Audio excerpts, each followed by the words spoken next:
বন্ধুরা, তোমরা সবাই কেমন আছো? আশা করি ভালোই আছো। আমরাও ভালো আছি। প্রত্যেক দিনের মতো আজও চলে এলাম তোমাদের কাছে একটা গল্প নিয়ে। আমাদের দেশে বিভিন্ন রাজ্যে 12টি জ্যোতির্লিঙ্গ আছে। এর মধ্যে এই সোমনাথ জ্যোতির্লিঙ্গ হচ্ছে উল্লেখযোগ্য। কথিত আছে এই 12টি জ্যোতির্লিঙ্গ যদি কেউ দর্শন করে সে পূর্ণ অর্জন করে।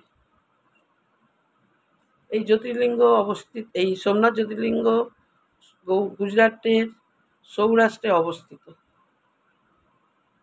মানে গুজরাট রাজ্যের সৌরাষ্ট্রে অবস্থিত।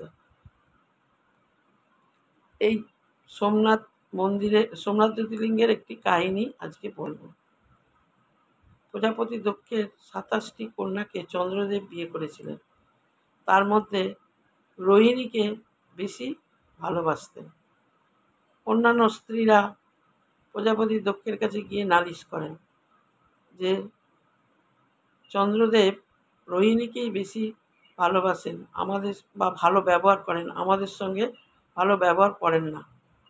প্রজাপতি দক্ষ চন্দ্রদেবকে বলেন যে তুমি সকল স্ত্রীদের সঙ্গে সমান ব্যবহার করবে, কারোর মনে কষ্ট দিও না।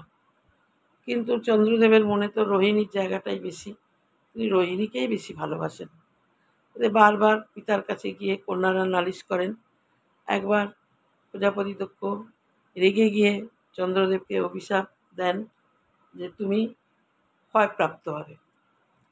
আস্তে আস্তে ক্ষয়প্রাপ্ত হতে থাকে।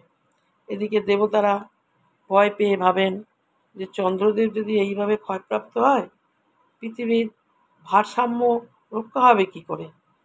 তখন পিতামহ ভীষ্মের কাছে চন্দ্রদেবকে নিয়ে গেলেন। পিতামহ ভীষ্ম চন্দ্রদেবকে বললেন, তুমি মহাদেবের তপস্যা করো।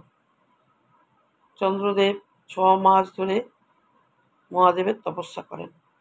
মহাদেব সন্তুষ্ট হয়ে অর্ধ চন্দ্রাকার যে ক্ষয়প্রাপ্ত যে চন্দ্র, সেই চন্দ্রকে তার শীর্ষে নিয়ে নেয় আর তাকে বলেন যে তুমি তো প্রজাপতি দক্ষের অভিশাপ তো বিফলে যাবে না,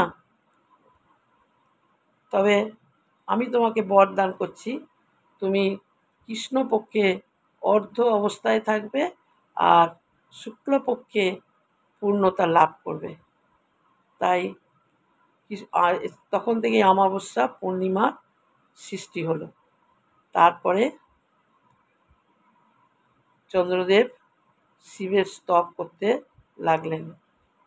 তখন এই মহাদেব সাকার মূর্তি ধারণ করলেন এবং এই সোমনাথ মন্দিরের তখন থেকে এই সোমনাথ মন্দিরের প্রতিষ্ঠা হলো।